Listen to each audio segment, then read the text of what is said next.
tive uma palestra preparada por aqui que falou sobre a tese do meu doutorado.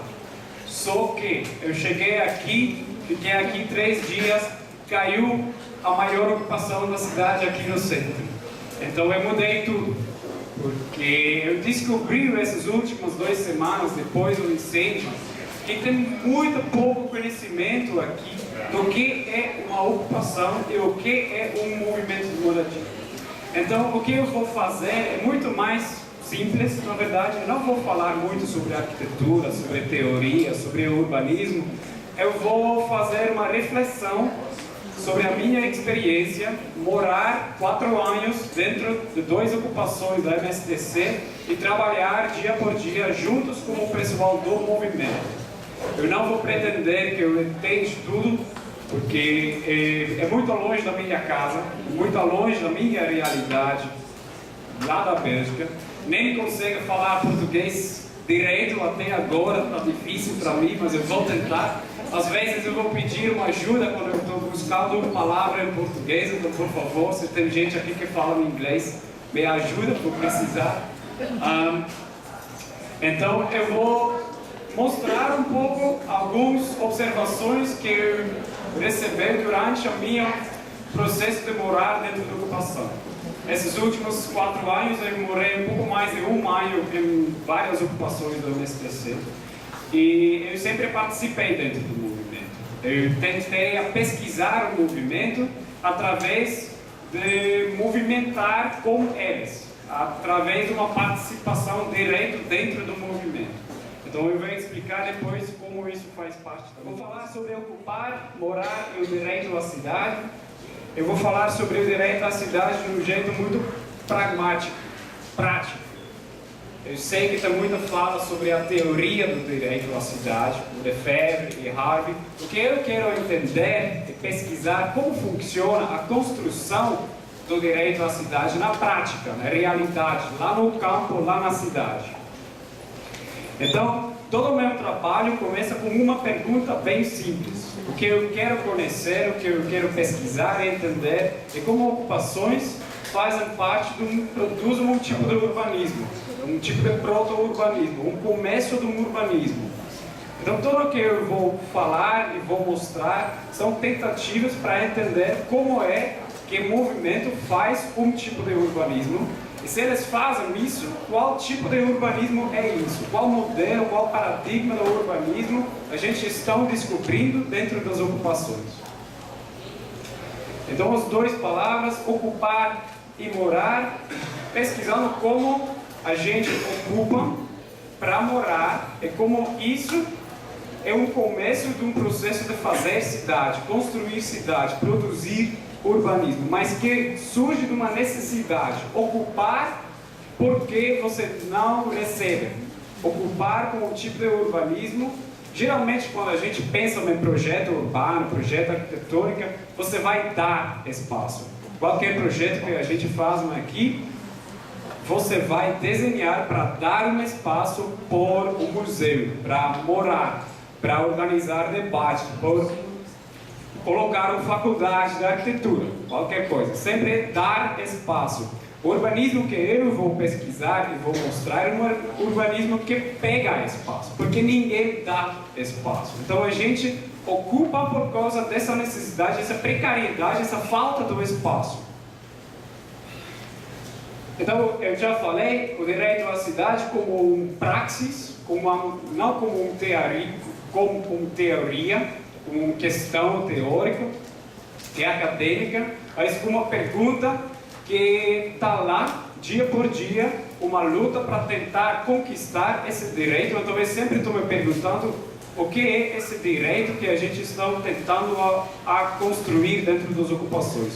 Como é que eles estão tentando lutar por esses direitos e quais são esses direitos que eles tentam ocupar. Em termos metodológicos, eu tenho 3 pontos principais. É uma abordagem dentro da metodologia. A primeira é que a minha pesquisa é focada no espaço físico. Eu sou muito arquiteto, eu faço desenhos, eu faço mapas, eu faço fotos. Então eu não vou falar muito sobre Eu acho que a minha jeito para pesquisar uma questão social e cultural que está presente dentro das ocupações, o melhor jeito para mim, como arquiteto urbanista, para pesquisar isso é através da arquitetura do movimento.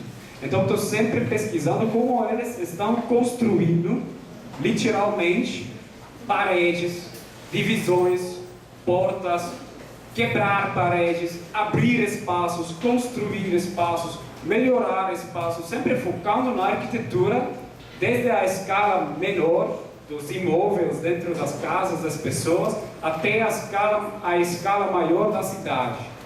Como todos os trabalhos que eles fazem dentro da casa, começam a mudar a cidade. Então é uma pesquisa focada no espaço físico das ocupações. Segundo, a minha pesquisa é participativa, mas é uma participação invertida.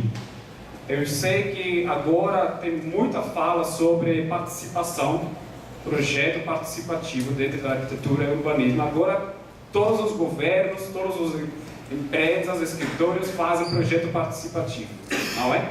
Todo mundo quer fazer projeto participativo. Então, geralmente, a ideia da participação dentro da arquitetura e urbanismo é: você é profissional, você faz o seu projeto, você vai chamar a comunidade para participar no seu projeto. O que eu quero fazer é invertir esse jeito de fazer projeto. Eu vou participar dentro da comunidade, eu vou entrar e tentar participar dentro do que eles já fazem, para tentar construir um projeto juntos com eles. Da dentro, através do conhecimento da comunidade, dos trabalhos e da arquitetura que eles já sabem fazer. Então, é uma nuance, mas é muito importante, porque geralmente a gente chega com uma ideia do projeto, eles vão chamar para participar. Eu quero mostrar que eu acho que é importante, agora mais do que nunca, que o arquiteto e o urbanista tentam entender o que está já rolando lá na cidade, o que comunidades já sabem fazer, tentar entender o que eles fazem para construir projetos através desse conhecimento, juntos com a comunidade. Então, participação invertida. A terceira, essa participação não é passiva. Eu não só fico lá morando com eles, eu tento apoiar mesmo, eu faço parte ativamente do movimento. Então, não é como um antropólogo que fica dentro observando, participando, escrevendo sobre o que ele está observando. Não, eu participo ativamente. Às vezes, eu dou minha opinião dentro do movimento. Eu faço parte da reunião, eu estou falando dentro das reuniões, eu estou tentando ajudar eles mesmo. Então, a minha participação é ativa dentro do movimento.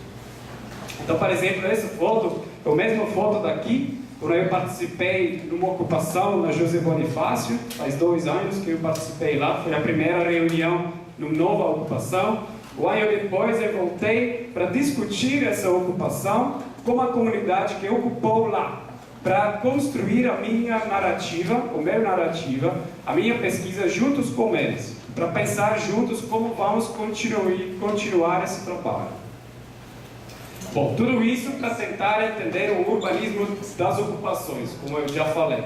O urbanismo que surge das ocupações dentro da cidade, geralmente focado no centro da cidade. Então eu fiz um monte de estudos de caso, juntos com vários alunos da Bélgica que fizeram mestrado comigo, sempre focando em algumas ocupações, em alguns movimentos. A maioria no centro, para pesquisar como a ocupação faz reforma da cidade, e alguns na periferia da periferia, para pesquisar como o movimento faz a cidade nova, como o movimento está participando no crescimento da cidade. Então o centro para mim sempre foi muito importante como um estudo de caso mais amplo. Eu trabalhei todos esses 4 anos que eu trabalhei, na verdade esses 7 anos, porque eu fiz mestrado aqui também, sempre foi focado no centro, porque eu acho que o centro é um resumo da cidade, é um pedaço da cidade que é um síntese de todos os modelos, os paradigmas do urbanismo que passavam na cidade. No centro tem tudo. No centro tem favela, no centro tem ocupação, no centro tem morador de rua, no centro tem projeto cultural, tem museu, tem o teatro municipal. Todo o que foi feito teve um impacto no centro. Então, pesquisar o centro é um jeito muito estratégico para pesquisar a cidade como um entorno. Essa palestra, eu tenho dois protagonistas, são dois prédios. O primeiro prédio é o Hotel Cambridge, eu morei lá um pouco mais de um ano, em vários andares, porque eu sempre volto para a Bélgica, depois volto para lá, mas sempre tem essa mudança dentro do prédio, então eu acho que eu morei em umas 5, 6 andares desse prédio. E a ocupação 9 de julho, onde eu estou morando agora, que é uma ocupação muito mais nova, a gente tem umas 2 anos lá. O prédio foi uma das primeiras ocupações aqui no centro, uma das primeiras ocupações organizadas, foi ocupado em 97.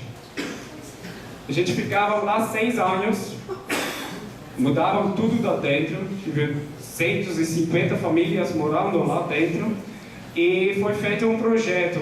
O projeto foi pronto, a gente saíram do prédio, pelos trabalhos da reforma começavam. Eles foram prometidos que depois eles podem voltar. Só que, como 90% dos projetos urbanos nunca saiu do papel, nunca foi feito, então mesmo pessoas reocupam 2 anos atrás para insistir que o projeto que já foi prometido no início dos anos 2000 foram feitos agora. Só que o prédio agora está numa condição muito mais problemática, porque são mais 10 anos de abandonamento, então é muito mais difícil agora para reformar e restaurar o prédio. Esse grafite que fica lá na ocupação São João, é uma ocupação bem famosa, também que tem muitos anos, resume muito bom para mim o paradoxo principal das ocupações no centro. Muito teto caindo, muita gente sem teto. A ideia é que no centro da cidade temos quase a metade dos prédios que estão abandonados, que são vazios, que estão caindo literalmente. Vários desses prédios, é muito fácil para ver que eles estão caindo. E no mesmo tempo, um monte de pessoas buscando uma moradia mais digna e morando agora em precariedade muito alta. Morando em cortiço, morando embaixo do viaduto, morando na favela, longe de tudo. Então esse paradoxo foi a primeira coisa que o movimento observou, como uma oportunidade que tive lá no centro. Então isso tem uma história, desde os anos 80 tive um esvaziamento do centro, porque todos os projetos foram focados na periferia, então todo mundo saiu do centro. Tive alguns distritos e subprefeituras dentro do centro, onde tive até mais de 30% dos prédios abandonados. Na realidade, são muito mais, porque isso só calculou os residenciais, os apartamentos, sem incluir todos os hotéis, as fábricas, as lojas que estavam abandonadas. Então, até a medida da arquitetura do centro ficou abandonada no fim dos anos 90. No mesmo tempo, o centro fica muito central. Tem muitos serviços, a maior parte dos serviços, equipamentos sociais e culturais, a maior parte das empresas, mais ainda por pessoas de baixa renda, estão concentrados nesse centro. Então, onde tem tudo, ninguém está morando, e onde tem nada, todo mundo está morando. Então, esse paradoxo foi o começo dos movimentos de moradia para se organizar, se mobilizar para ocupar no centro. É uma imagem lá no bairro de Bexiga que resume muito bem. Tem prédios antigos, literalmente caindo, prédios tombados, prédios bem antigos. No mesmo tempo, tem um monte de famílias morando dentro das margens do centro, buscando um lugar melhor para sobreviver, para ficar perto do trabalho, para ficar perto da escola. Então, isso que o movimento observou no fim dos anos 90. Começou em 97, primeira ocupação organizada no centro. Eles descobriram essa oportunidade dentro da arquitetura. Colocavam por cima desses prédios quantas famílias podem morar lá. Por exemplo, prédio aqui, 92 famílias. Prédio aqui, 200 famílias. O prédio na Mauá, 200 famílias. Sempre pensando, nossa, dá para morar com muitas pessoas sem teto aqui no centro do centro, perto de tudo. É assim que a gente começava a mobilizar pessoas para fazer parte dessa luta e para conquistar os direitos que, na verdade, eles já têm dentro da Constituição. Moradia é um direito humano, está na Constituição Federal, artigo 6, vocês têm que saber melhor do que eu o que fala a Constituição. Então, a ideia do movimento é que os sem-tetos têm que travar ações coletivas para conquistar esse direito. Porque na lei, o direito está lá. Está colocado em papel. Todo mundo tem o direito por uma moradia digna e todos os prédios têm que ter uma função social, desde o Estatuto da Cidade. Só que a lei e a realidade geralmente tem pouco a ver. A realidade é muito diferente do que está colocado no papel da lei. Então, o que eu quero pesquisar é como os movimentos estão tentando realizar o que está na lei, na prática. Sem discutir sobre a lei da papel e a lei dos livros, que todo mundo conhece, mas como eles querem realizar essas palavras. Então ele está falando, eu nunca ocupei imóvel abandonado e fiquei assim de tanto pagar aluguel. Essa é a ideia principal. Eles querem mobilizar pessoas que não conseguem pagar o aluguel que eles têm que pagar para morar no centro, porque cortiço é muito caro, por muito pouco espaço, e espaço muito precário, às vezes dividindo o banheiro com mais de 30, 40, 50 famílias.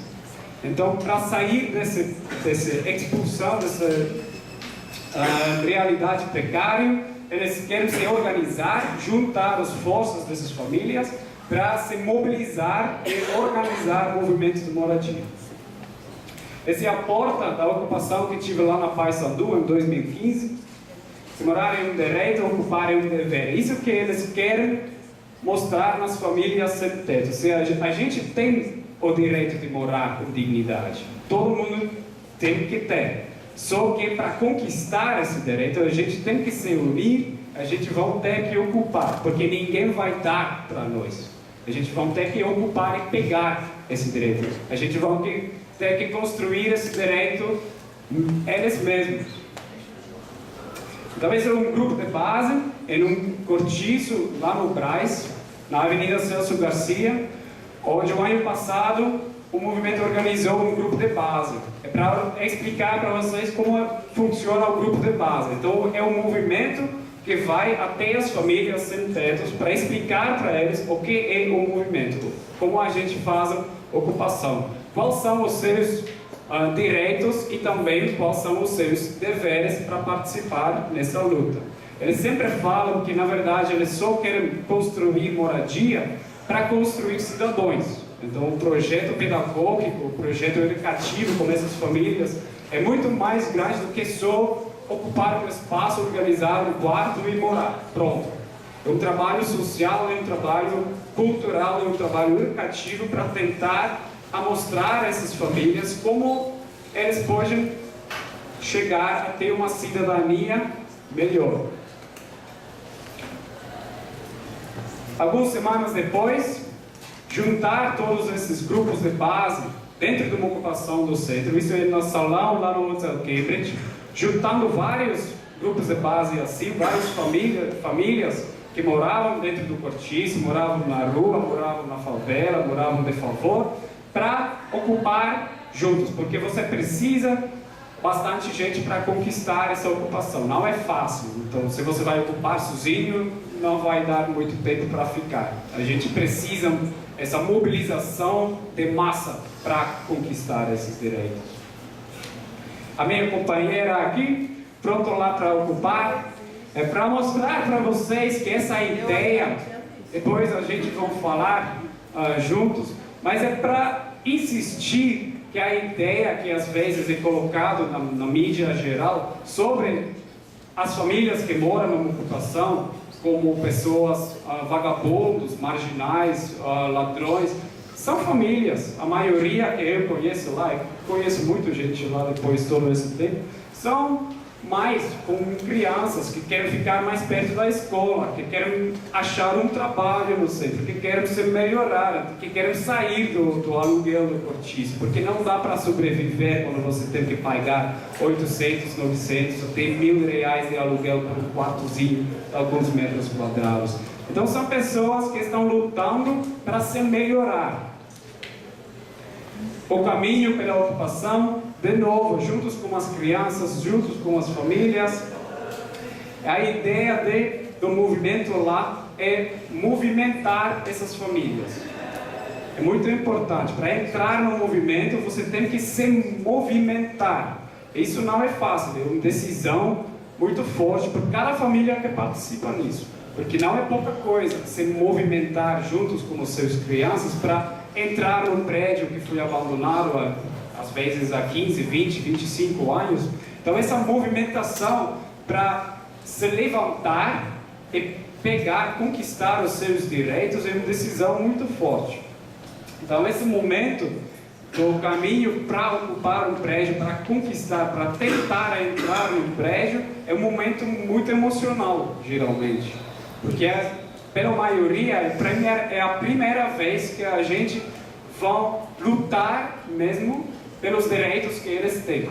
Porque antes, geralmente, eles não sabiam quais seriam os direitos deles. Entrar no prédio, e é lá que o jogo da arquitetura vai começar. Porque a primeira coisa é quebrar a arquitetura. É quebrar para entrar, é quebrar para quebrar o status quo da arquitetura. A arquitetura que foi fixado em abandonamento há 20 anos, sem mudar nada, só ratos e alguns baratos lá dentro. Eles vão quebrar isso para mudar a arquitetura, para organizar um espaço para morar dentro dessa arquitetura. Então, a primeira coisa é destruição dessas barreiras para entrar, conquistar. Então, colocar a bandeira para dizer com orgulho, agora a gente está aqui, a gente vai ficar, a gente não vai sair, porque o que a gente está fazendo é justo. Esse prédio foi fora da lei, porque não tive nenhuma função social, e nós estamos justos também aqui, porque não tivemos moradia digna. Então, a gente pode estar aqui, a gente quer mostrar que estamos aqui, todo mundo pode saber. É por isso que todos esses prédios têm bandeiras, porque a gente tem que ter esse orgulho. Estamos justos, estamos construindo, fazendo o que a lei diz. E depois se proteger, resistir, porque cada momento, cada minuto a polícia militar está lá no lado para tirar a gente, para jogar para fora. Então é uma luta mesmo, é muito emocional, é muito pesado esse momento, porque você está lá como criança, com todo mundo, então a gente tem que se defender. E depois começa a organização lá dentro. A gente vai limpar um andar, começam a fazer a primeira reunião, isso é a primeira reunião que tive lá na ocupação 9 de julho, 2 anos atrás, para pensar como vamos nos organizar aqui. E tudo começa com a arquitetura do prédio, porque tudo que você tem que fazer juntos é arquitetura. Você tem que organizar, você tem que pensar, bom, onde vamos comer, onde vamos dormir, onde vamos e como vamos organizar um banheiro. Tem luz ou não, tem água ou não, como está a organização do espaço lá dentro. Então essa coletividade que começa a crescer lá, a surgir lá, esse trabalho juntos, essa comunidade que começa a surgir, é por causa da falta da arquitetura, é por causa do trabalho que eles vão ter para reorganizar esse prédio no moradia. Então as primeiras noites a gente dorme lá sem sair, e começam a organizar dormitórios para guardar, para segurar o prédio. Depois, imediatamente, começa a limpeza do prédio. Isso foi lá no Cambridge, faz 5 anos, eles tiravam mais de 30 caminhões de lixo fora desse prédio, para conseguir morar lá. Então é um trabalho imenso que a gente faz, um trabalho que começa com limpeza, mas depois começa a ser reforma do prédio mesmo. Transformar, mesmo quando estava um espaço público, isso foi lá no lado do metrô Anhangabaú, a gente ocupava lá o ano passado um espaço público que foi fechado e abandonado há muito tempo. E a primeira coisa que a gente faz é começar a limpar. Organizar a cozinha coletiva, porque você tem que fazer no início juntos o que você não consegue fazer sozinho. Não é cada um por si. A gente vai organizar juntos em brigadas quem vai se cuidar da cozinha, quem vai organizar a luz, quem vai colocar o banheiro, quem vai se preocupar das crianças. Então, todo mundo tem alguma coisa para fazer dentro dessa comunidade para construir a moradia dentro do prédio. Então, a cozinha, e depois a reforma começa. Pintar as paredes, organizar os espaços lá dentro, para organizar as casas, instalar os redes elétricos, os redes do esgoto, os redes da água hidráulica, sempre melhorando, sempre tentando para melhorar a condição dentro do prédio, porque a gente quer construir uma moradia mais digna eles mesmos, lá dentro, porque eles sabem que ninguém vai fazer para eles. Então não é porque eles querem fazer todo esse trabalho, porque essa foto foi tirada num domingo à noite, umas 10 horas, todo mundo ficou trabalhando lá no prédio. O fim de semana inteiro a gente está trabalhando para melhorar o prédio. E se não é porque eles querem fazer isso, é porque eles precisam fazer isso, porque eles querem transformar o prédio num lugar melhor para morar. Então, sempre tentando a melhorar o entorno dentro do prédio. E a limpeza, o sistema de como se chama? Rotatividade. Rotatividade, isso. Então, cada família tem um momento para limpar. Todos os dias, os espaços coletivos estão limpados e cada família tem o seu dia para limpar. Tá? Então, todo mundo participa dentro dessa comunidade para garantir essa moradia. Esse foi um espaço coletivo dentro da ocupação 9 de julho, a primeira semana da ocupação, o dormitório coletivo. O mesmo espaço, a semana passada, ficou assim. Agora tem reunião lá quase todos os dias. Então a gente conseguiu transformar isso em 2 anos por isso. Mesma coisa aconteceu lá no Cambridge, um espaço que foi cheio de lixo, foi reorganizado para organizar reuniões todos os dias. Espaço lá embaixo, na ocupação 9 de julho, 2 anos atrás, eu participei na ocupação. Primeiro barraco já está organizado lá, agora está assim. Está cheio de barracos e tem 122 famílias morando lá no prédio. Uma das ocupações talvez mais famosas é a ocupação Mauá, lá à frente da estação da Luz. Lá a gente é a ocupação que conseguiu ficar o mais tempo de todos. Lá a gente está há 11 anos nesse prédio. E você começa a ver se quando a gente tem tempo para melhorar, para trabalhar todo fim de semana, que começa a fazer um projeto de reforma mesmo. Que não é só limpar um pouco aqui, organizar o rede da luz e da água aqui, mas que o prédio agora é em uma condição muito boa. Eles ocupavam as lojas embaixo, muita gente que mora lá começavam a trabalhar nessas lojas. Então, porque foi um lugar muito perdido, muito abandonado, cheio de usuário, quase parte do Cracolândia, agora é cheio de vida. Tem 300 famílias morando lá, tem mais de 50 pessoas trabalhando lá dentro dessas lojas. Então, eles começam a construir cidade, não é só morar. Então, as casas começam a se melhorar, mas ao mesmo tempo a gente começa a trabalhar e organizar um pedaço da cidade. Então, a arquitetura se muda por urbanismo, porque não é só o prédio, mas é o entorno urbano que começa a mudar. a convivência dentro do prédio, porque não tem elevador, você passa todo mundo todos os dias, você não tem jeito de fugir, todo mundo vai se encontrar todos os dias. Então tem uma convivência que é muito mais grande do que qualquer condomínio que você tem, porque todo mundo se conhece, porque vocês trabalham juntos todos os dias, porque você passa todo mundo todos os dias, então a convivência dentro desses prédios é muito maior do que qualquer outro lugar. E depois eles começam a organizar atividades culturais e sociais.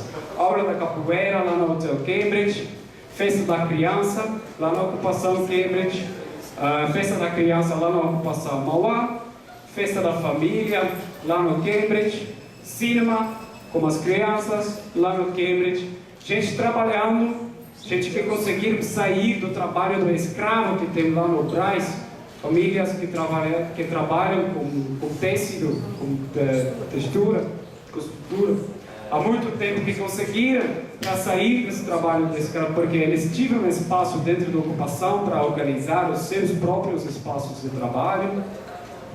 Cabeleireiro dentro do Cambridge e pequenas lojas que dão a oportunidade pela gente para se melhorar financeiramente também. Então, a gente fizeram vários desses estudos pesquisando como é, em termos arquitetônicos, que o movimento consegue transformar um escritório, uma fábrica, uma loja, um hotel, um outro hotel, por moradia. E qual é a arquitetura que eles precisam fazer lá dentro para organizar essas moradias e essas ocupações. Pesquisas bem detalhadas para pesquisar como é que eles fazem isso, como escritório, com plano aberto, como é que a gente organiza moradia de 100 famílias, um escritório com plano aberto. Então, todo esse processo de adaptação da arquitetura, a gente pesquisava para tentar entender como o movimento funciona. Depois, abrir na escala urbana. Então é através do conhecimento da arquitetura e o processo de adaptação da arquitetura que a gente começava a pensar sobre a escala urbana. Qual é a mudança urbana que a gente consegue fazer quando você começa a juntar todas essas ocupações? Tem mais de 200 ocupações, a gente estima pelo menos no centro. Quando você tem pessoas trabalhando todos os dias para melhorar 200 prédios no centro, isso não é mais arquitetura. Quando você junta tudo isso, isso começa a ser uma força, um poder urbanística que faz parte da estrutura e da mudança da estrutura do centro de São Paulo. Quando você tira todas as ocupações, a estrutura básica do centro vai mudar, porque tem várias ruas no centro. Quando você passa lá no domingo, as únicas pessoas que estão lá são pessoas que moram na ocupação.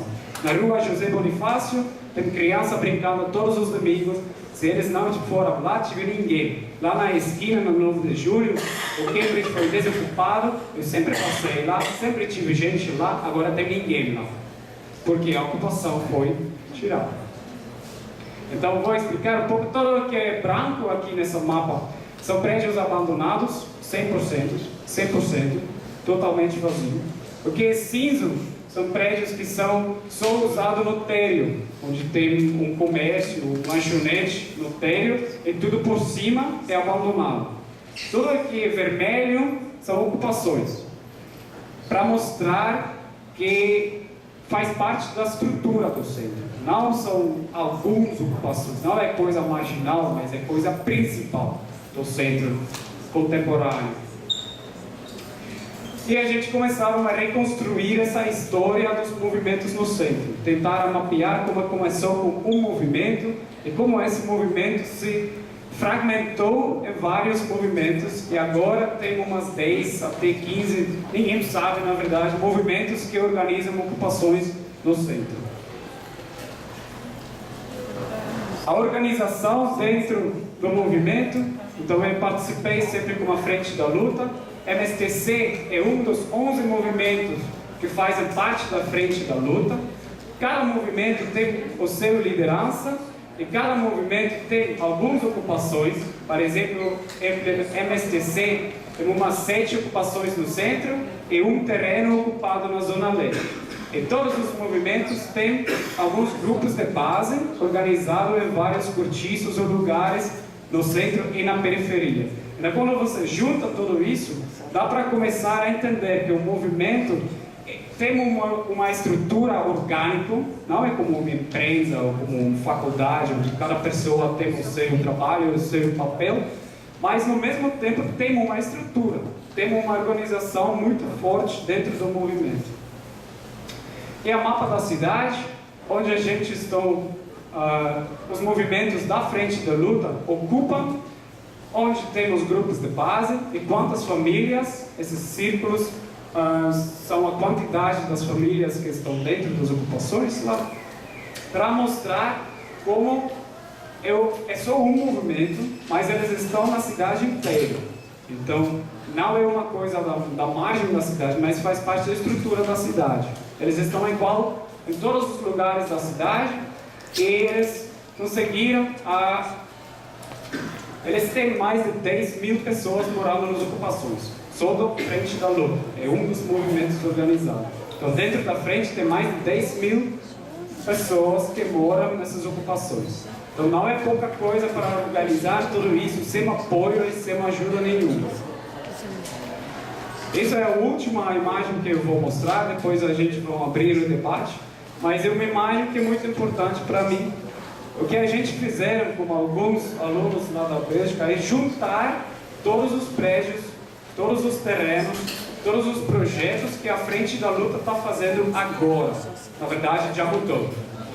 Porque sempre, cada vez quando eu volto, tem alguns prédios que foram despejados e eles tiveram que ocupar outro prédio. Porque eles não têm para onde ir, então nunca vai conseguir tirar da verdade. Quando você tira em um lugar, eles vão ocupar outro lugar. Mas no mesmo tempo, a gente fizeram esse mapa, juntando todos os prédios que estão ocupados pela Frente de Luta, todas as ocupações que tem na periferia, a maioria na zona norte, na zona leste e na zona sul, e os projetos que eles estão construindo, juntos com uma assessoria técnica, para alocar a demanda final. Então, algumas famílias que moram agora na ocupação vão depois se mudar por um dos projetos habitacionais que eles estão construindo juntos com o Coab. Então, o que você começa a ver é que o movimento está construindo uma cidade dentro da cidade. Quando você junta tudo isso, é uma cidade com mais de 10 mil habitantes, que não é pouca coisa, e que é uma cidade mesmo dentro da cidade. Uma cidade que, na minha opinião, na minha reflexão, depois de todos esses anos trabalhando juntos com eles, é uma cidade muito mais justa, muito mais inclusiva do que a cidade fora dessa cidade. Porque essa cidade é feita e se preocupa com essas famílias com quem ninguém está se preocupando. Eles só estão construindo essa cidade à mão, dia por dia, com mão de obra, porque ninguém quer fazer para eles. E porque eles sabem que ninguém vai fazer para eles. Então é uma cidade autogerida, é uma cidade autoconstruída. Até agora eles fazem uma gestão, eles mesmos lá dentro, mas é uma cidade com muito mais direitos, muito mais justo do que qualquer cidade que eu encontrei em todos os anos que eu trabalhei como arquiteto urbanista. Vou finalizar com isso e vou convidar a Nádia para abrir o debate. Obrigado.